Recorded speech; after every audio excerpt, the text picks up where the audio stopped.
বিসমিল্লাহির রহমানির রহিম। বিএনপি ৩৭তম প্রতিষ্ঠা বার্ষিকী উপলক্ষে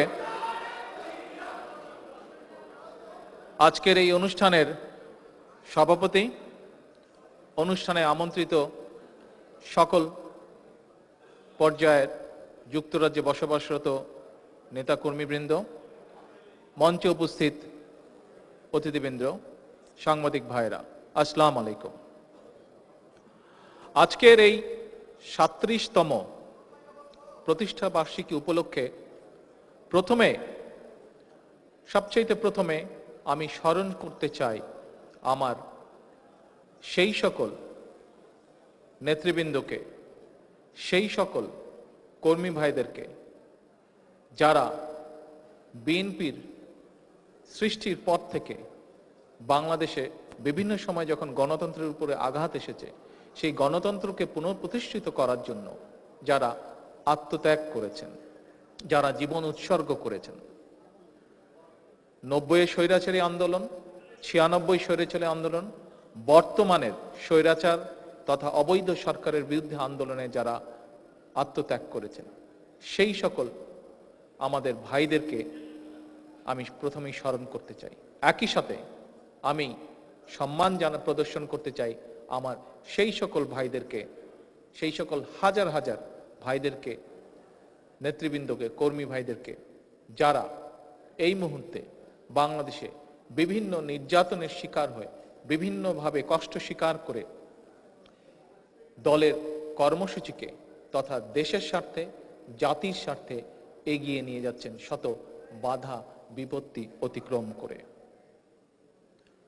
উপস্থিত নেতৃবৃন্দ এবং আমার সামনে উপস্থিত বিভিন্ন পর্যায়ের নেতৃবৃন্দ এবং কর্মী ভাইরা, বক্তব্যের শুরুতে, বক্তব্যের শেষের একটি কথা দিয়ে আমার সংক্ষিপ্ত বক্তব্য আজকে আমি শুরু করতে চাই। আজকে সমগ্র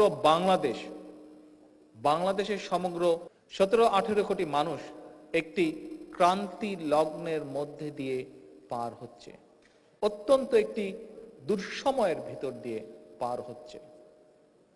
আপনারা আজকে সন্ধ্যা থেকে যখন এই মিটিং শুরু হয়েছে, এখানে অনেক গুরুত্বপূর্ণ নেতৃবৃন্দ অনেক গুরুত্বপূর্ণ বক্তব্য রেখেছেন।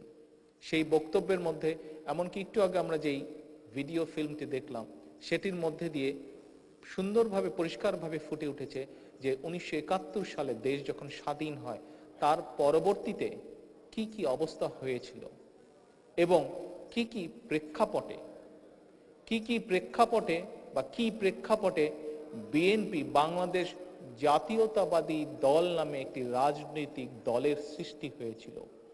অর্থাৎ মানুষের আকাঙ্ক্ষা থেকে, মানুষের প্রয়োজন থেকে, দেশের প্রয়োজন থেকে বাংলাদেশ জাতীয়তাবাদী দল নামে একটি দলের সৃষ্টি হয়েছিল। এবং ইতিহাস প্রমাণ করে যে বাংলাদেশের প্রতিটি ক্রান্তি লগ্নে এই বাংলাদেশ জাতীয়তাবাদী নামক দলটি বিভিন্ন সময় দেশ এবং দেশের মানুষকে, দেশের সার্বভৌমত্বকে রক্ষা করতে সক্ষম হয়েছে। এবং বর্তমান থেকে ইনশাল্লাহ ভবিষ্যৎ সামনের দিকেও বাংলাদেশ জাতীয়তাবাদী দল তার লক্ষ লক্ষ নেতাকর্মী এবং কোটি কোটি সমর্থকদেরকে সাথে নিয়ে আবারও একই উদ্দেশ্য সফল করতে ইনশাল্লাহ সক্ষম হবে। আজ এই মিটিংয়ে আপনাদের এখানে যারা ইউকেতে বসবাসরত আমাদের দল এবং অঙ্গ সংগঠন, সহযোগী সংগঠনের যে সকল নেতৃবৃন্দ, জোনাল যে সকল নেতৃবৃন্দ উপস্থিত আছেন, সকলের সামনে একটি ছোট্ট কথা, কিন্তু গুরুত্বপূর্ণ কথা বলা উচিত বলে মনে করি। একটু আগে আমি মাত্র বলেছি যে আমার বক্তব্যের শেষের একটি কথা দিয়ে আমি বক্তব্য শুরু করতে চাই। কি সেই গুরুত্বপূর্ণ কথাটি? এই যে জাতীয়তাবাদী দল, বাংলাদেশ জাতীয়তাবাদী দল যে অতীতে বিভিন্ন সময় গুরুত্বপূর্ণ দায়িত্ব পালন করছে, বর্তমানেও করছে, ইনশাল্লাহ ভবিষ্যতেও করব। এই দায়িত্ব পালন করতে গিয়ে এই লক্ষ লক্ষ নেতাকর্মী যেই দায়িত্ব পালন করছে কোটি কোটি সমর্থককে সাথে নিয়ে, এর ভিতরে কিছু কিছু আমাদের মাঝে কিছু কিছু মানুষ আছে, কিছু কিছু আমাদের সদস্য আছে, যারা অনেক সময় নিজেদের কিছু কিছু না পাওয়ার বিষয়টিকে সর্বাগ্রে সামনে তুলে ধরে। আমি পরিষ্কারভাবে বলতে চাই, দেশের এই ক্রান্তি লগ্নে এই মুহূর্তে দরকার, সবচেয়ে বেশি দরকার, এক, শৃঙ্খলা অর্থাৎ ডিসিপ্লিন, এবং দুই, সবচাইতে বেশি দরকার ঐক্য অর্থাৎ ইউনিটি।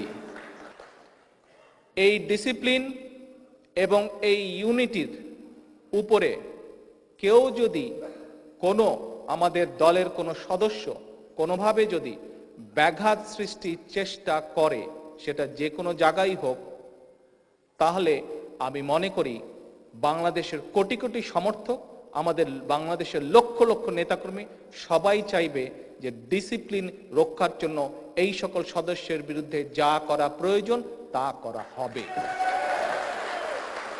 এবং অবশ্যই আমরা কোনোভাবেই অ্যালাউ করব না এই সকল কিছু কিছু সদস্যকে যে তারা অন্য কারো দালালি করে দলে বিশৃঙ্খলা সৃষ্টির জন্য এই না পাওয়ার বেদনার কথা জাতির এই ক্রান্তি লগ্নে উল্লেখ করবে। কারণ আমি বিশ্বাস করি, যারা সত্যিকারভাবে শহীদ জিয়ার আদর্শে বিশ্বাসী, যারা সত্যিকারভাবে 19 দফার আদর্শে বিশ্বাসী, যারা সত্যিকারভাবে দেশনেত্রী বেগম খালেদা জিয়ার পেছনে দাঁড়িয়ে দেশের গণতন্ত্রের সার্বভৌমত্বের সূর্যকে আবার ছিনিয়ে আনতে চায়, তারা সেই সকল নেতাকর্মী আর যাই হোক কখনোই পদ পদবি না পাওয়ার বেদনার কথা প্রকাশ্যে বলতে পারেন না। তাদের কাছে সর্বাগ্রে সবচেয়ে বড় উদ্দেশ্য, লক্ষ্য হচ্ছে দেশের স্বার্থ, দেশের মানুষের স্বার্থ। এটিই আমি মনে করি।